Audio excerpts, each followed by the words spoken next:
Madis, baon serye.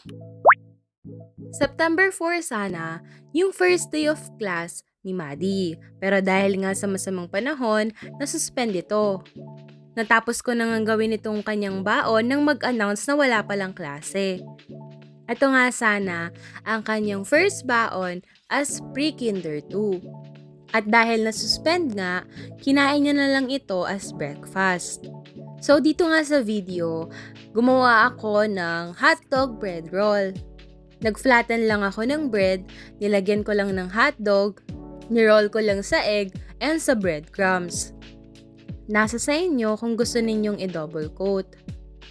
Nag-prepare lang ako ng ilang piraso para na din nga sana sa pangbaon niya at pang breakfast ng daddy niya.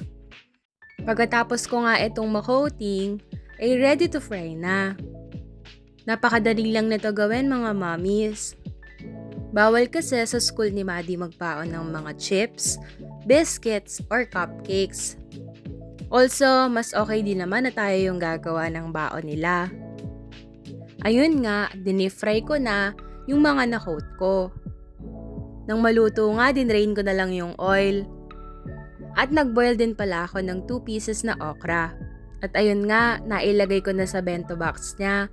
Hindi ko na nga naipakita kung paano ko in-arrange ito. Ayan nga dapat yung kanyang baon.